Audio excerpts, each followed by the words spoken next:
have my cup of tea with me today, which can only mean one thing. We're doing a chatty, casual style of video. So today's video, this is way too hot. Let me put it down for a second. Today's video is all about my 1 day wish list. And what this means is this is a running wish list I have in a notebook. It's here, that are my dream purchases, the best of the best, what I would own in various different categories if I could pick my ultimate item.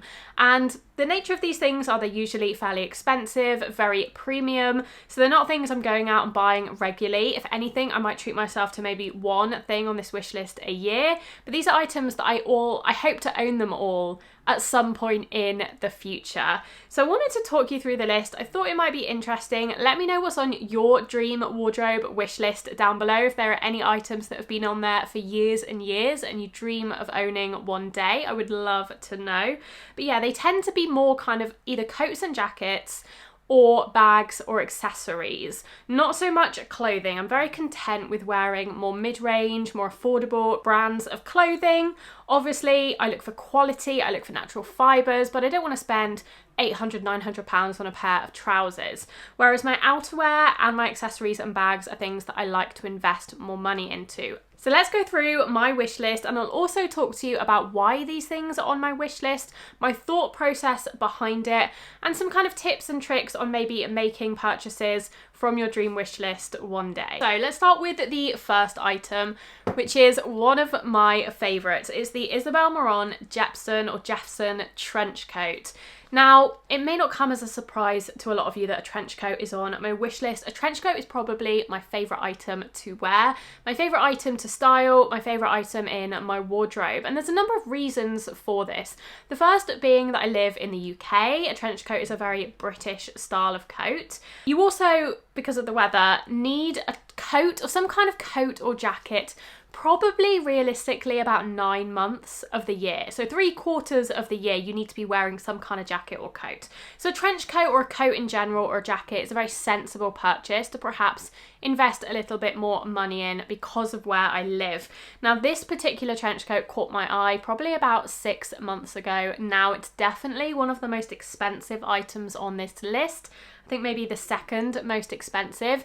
It does range in price depending on where you look, but it's about £1,100 to £1,300. The reason I would love to own this trench coat one day is obviously, as I've said, I love coats, I love trench coats, I wear them all the time, but this particular one ticks all of the boxes that I look for in a trench. And so far I haven't found another trench coat really that ticks all of these boxes. The first one being the fit and the length of the trench coat. I love the length of this. It is slightly on the longer side. It's definitely longer than my Scott trench from Sezam, which you guys know I love. I have in 2 colours.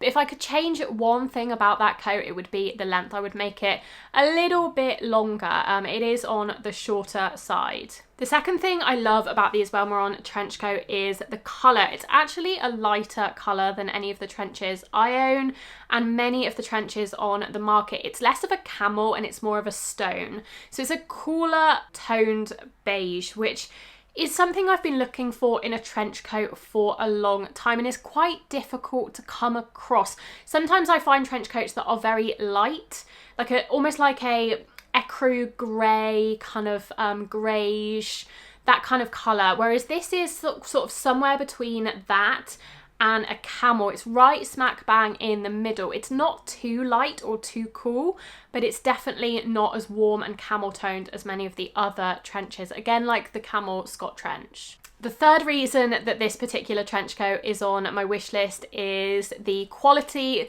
The fabric looks gorgeous. The thickness of the fabric, I believe it's 100% wool, and it just looks incredible. It's just everything I would want.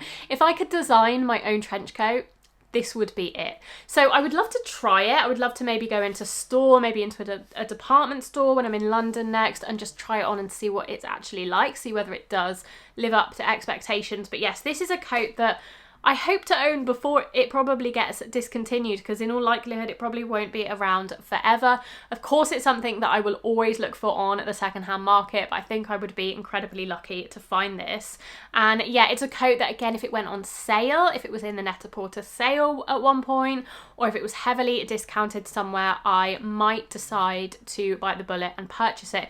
So it's always a good idea to have it on the list and keep tabs of it on various different websites. I know you can set up things like notifications for when items go on sale, so I might do that with this coat, because if it was suddenly half price, even though it would still be expensive, I would probably bite the bullet on it, because it's something that I just, yeah, I think it would be so perfect.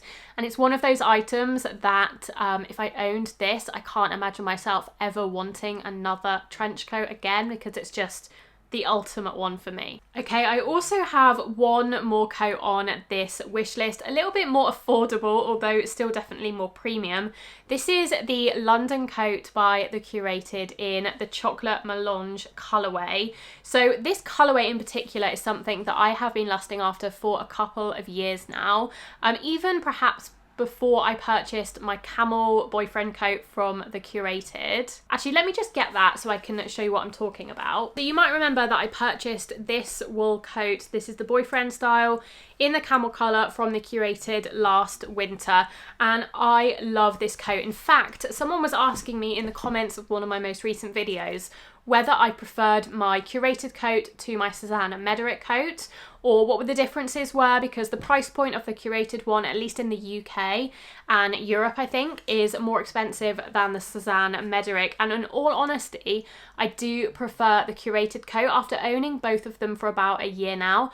I love the Suzanne Mederick coat, and I definitely recommend it, especially if it is the only one in your budget. If the curated one is outside of your budget, the Suzanne one is an amazing dupe for it. They are very similar.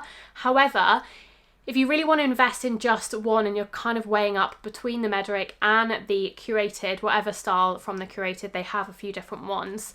I do love my curated coat. It's definitely softer. It's got that 15% cashmere, whereas the Suzanne one is just 100% wool. And you can definitely feel the difference in the fabric. It feels a lot smoother, a lot softer.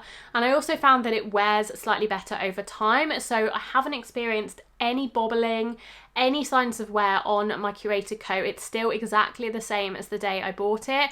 And I've actually probably worn it the most out of all of my wool coats. Whereas the Suzanne Mederick, the navy one, which is the one I bought first, so I've had the longest, it's still beautiful, it's still worn lovely, but it has bobbled slightly in areas that get a lot of friction or get a lot of wear. So I definitely think the quality on the curated one is slightly higher. So getting back to the wish list, yeah, the London coat. So the reason this is on my wish list is A, I love the colourway. As I said, this chocolate melange colourway from the Curated is so beautiful. Similar to the trench coat, it's quite an unusual colour in that it's not too cool, it's not too warm, it's somewhere in between, and I think it would suit me even more than the camel of the curated coat I currently own, and it just would bring that warmth without being too warm toned, if you know what I mean. This chocolate brown colour is obviously really on trend at the moment, but that's not why I love it. I've loved it for years, and I just think it would be the perfect addition to my outerwear wardrobe. Another reason I love it is because it is cropped. I don't own any cropped wool coats. I did try the Matthias coat from Suzanne, if you saw that video, however I did decide to send that back. And honestly, the main reason I sent that back, I loved it, but the main reason I sent it back was because ultimately I would rather buy this curated coat. I just prefer it slightly more. I prefer the colour, it's more unusual. That Matthias coat was quite similar to the camel of my curated coat, whereas this chocolate one is very different. And I just like the look of it. It obviously comes with a belt as well, which the Matthias coat didn't.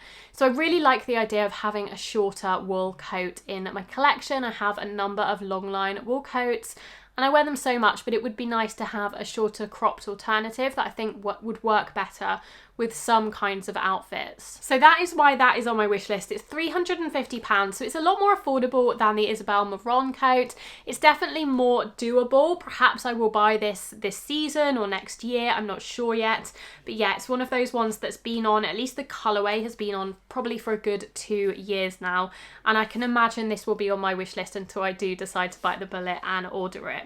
Now the third item is very similar. It's actually the matching scarf that goes with this coat. So the Curated sell a few different scarves in this same material, and they have one that's exactly the same colour as this coat, and they actually style them together on their website, and that's the reason this is on my wish list. After just seeing the way that it is styled with the London coat, I adore the look.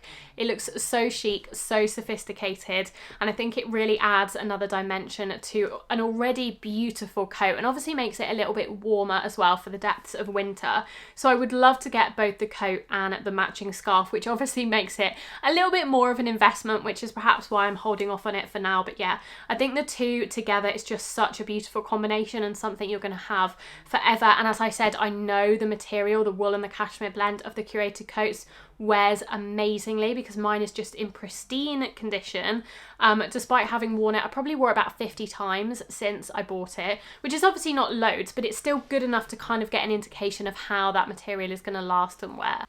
Okay, so the next item is one I'm less sure about, I would say, than the first three, and it's a bag. And I bags on this wish list do chop and change more so than other items, and I think that's partly because I don't kind of gravitate that much towards designer bags. There are a lot of bags that I love and highly recommend from more mid-range, smaller brands, or brands like Cézanne. You know, I love Cézanne bags, I love Atelier Auguste, I love brands like de Millier, brands in that kind of maybe £300 to £500 range. So there aren't that many designer brands that I look to for bags on a regular basis, and if I do, I tend to like them for a few months and then, you know, think, oh, actually I'd rather get something else. So there aren't many that stay on my wish list for a long time. One that has been on my wish list for at least a year now, and I still absolutely love, is the T-Lock bag from Totem. There's something about this bag, well, I know what it is. I love the shape of it, and I will say one kind of bag I'm somewhat missing. I mean, I don't need any more bags.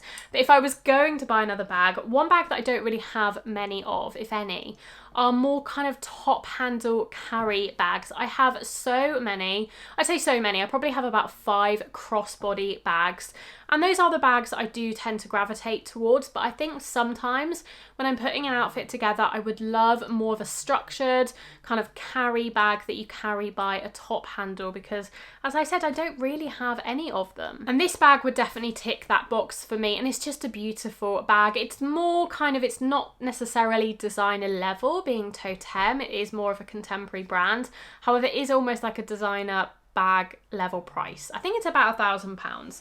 This is one that I would definitely try and look for secondhand, although there aren't really any on the market at the moment because it's quite a new style.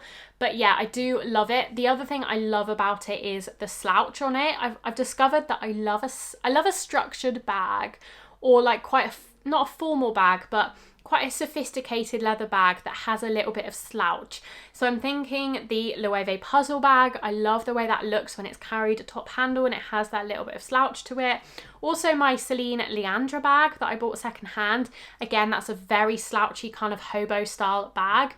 I really love that, and the Totem T-Lock bag has that kind of slouch when you hold it by the top handle. It just kind of dips in, and it just seems to look better and better with age.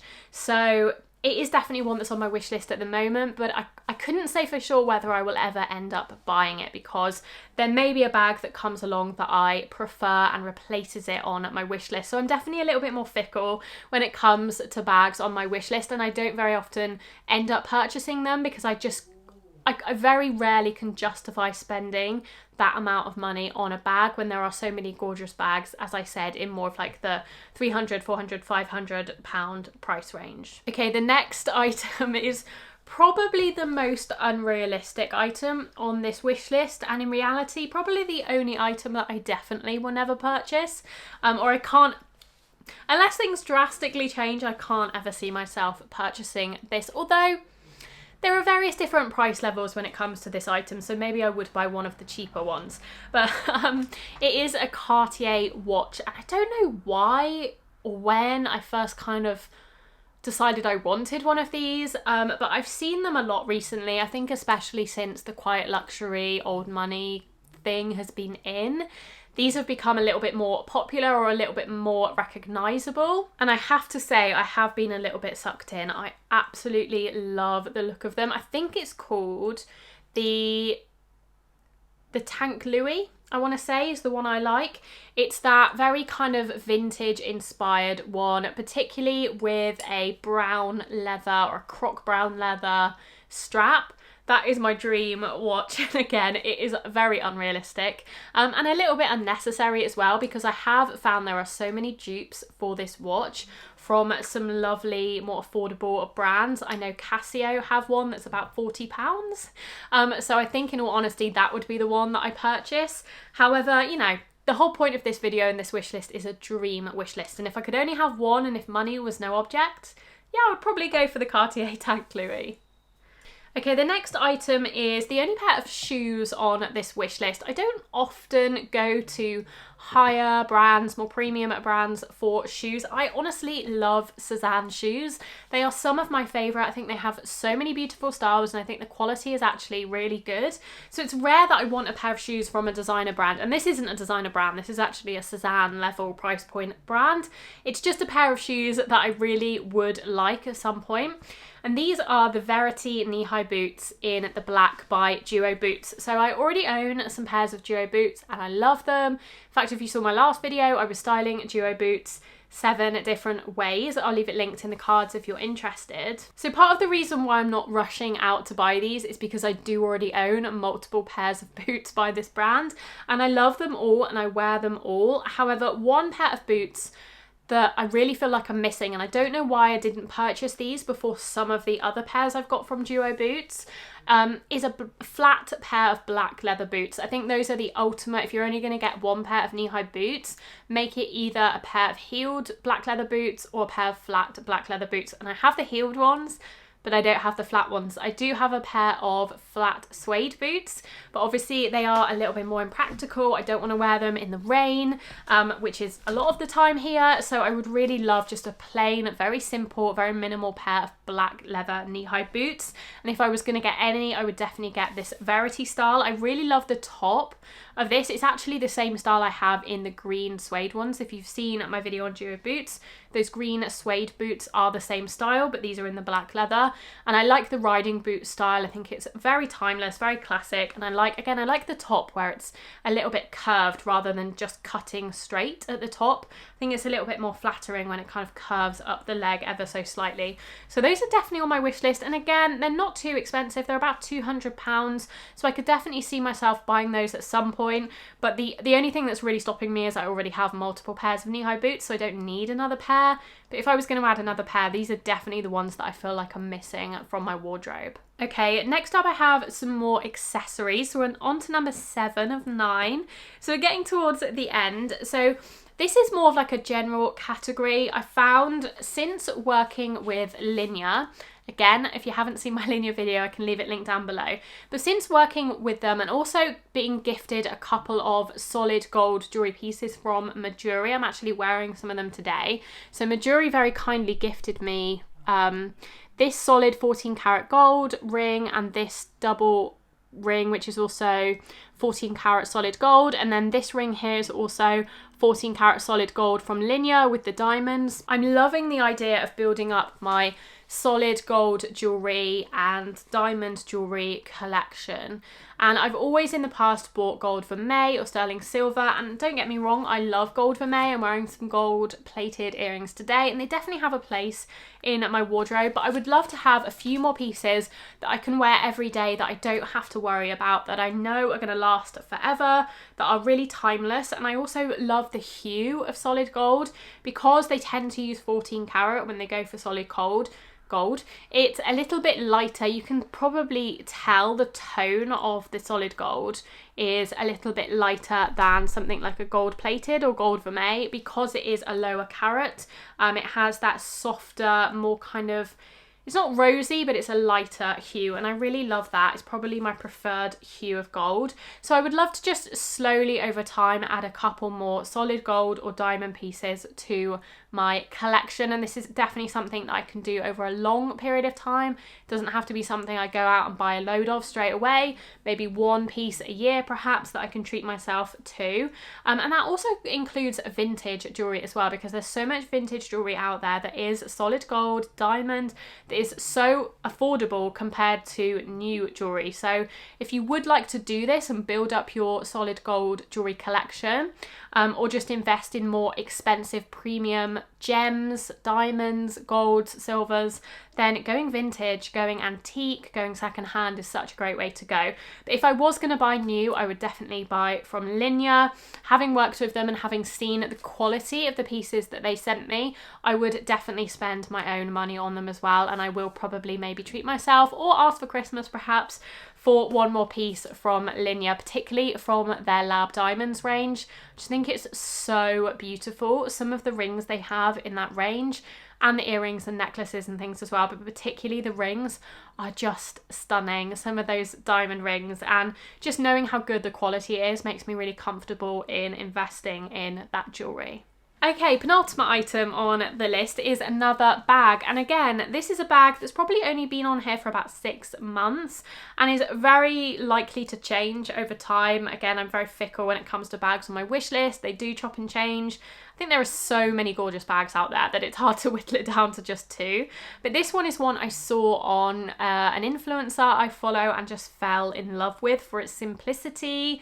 But I just love the design. So it's the small bucket Triumph bag by Celine in the black. So it's basically a crossbody bucket bag in like a small to medium size, quite good for kind of weekends every day, with the Triumph logo on. It's kind of in a black leather, so rather than being a gold logo, which a lot of those Celine bags have, they have the gold metal Triumph logo or clasp. This one is in a black leather. Can't talk today. So it's a little bit more subtle. It's obviously still a logo, but it's more, blends in more with the rest of the bag, very monochrome, and I really love it. I don't know, I really like the idea of a crossbody bucket bag, because sometimes I find a bucket bag a little bit impractical, maybe a little bit too big if it's more of like a tote style bucket bag. There's something about this bag that I really love, and for Celine it's a little bit more affordable. I think it comes in at around £1,500, so on the more affordable side for Celine, but again, probably not a bag I will ever buy, just a bag that I've really loved seeing on my feed, on Instagram, on YouTube, on Pinterest for the last few months, and definitely if I won the lottery I would probably buy this bag. But again, it's something that I would either look for secondhand, on sale, duty free, something like that where I could get a really good chunk of money off it, and then maybe it would make it worth it for me. And the final item on my wish list is another accessory, and this is one I probably will buy at some point, but I may wait until the spring or summer for this purchase now, and that's because it's a pair of sunglasses, although I definitely still wear sunglasses in the winter, so I could buy them in the winter. Specifically, it's a pair of YSL black cat eye sunglasses. There are a couple of different styles that I like the look of. I will leave them kind of on screen so you can see what I'm talking about. They do a few, but I really love the YSL cat eye sunglasses because they are very minimal, they're very minimally branded. You usually just have a very, very tiny logo on them. And I tried a few on actually when I was in, I think it was in Selfridges a month or 2 ago. I tried a couple of styles on and I really loved the way the YSL ones in particular fit on my face and suited my face. They are quite big, but they're also cat eye, and I think that suits my face quite well, so I would be keen to add a pair of these at some point. I don't have any black sunglasses, believe it or not. I've only got a pair of tortoiseshell sunglasses, and I did have a pair of light brown sunglasses and I actually lost those unfortunately when I went on a holiday a while ago. So I've really only got one pair of sunglasses at the moment, which are a tortoiseshell. So I would love to add a black pair of sunglasses. I think almost more for winter. I love the tortoiseshell in the summer, but I do think if I'm wearing sunglasses in winter, I might prefer a black pair. So this is something that, again, I would try and look for secondhand because so many people sell sunglasses and they're barely worn, or I would look for them on sale or something like that. I think they're about £250 new, so not crazy expensive, but you could definitely get them cheaper than that secondhand. Okay, Okay, I feel like I've been talking forever as per usual with these videos, but I hope you enjoyed hearing about my one-day wish list, the items that I hope to own at some point in the future in probably many years to come.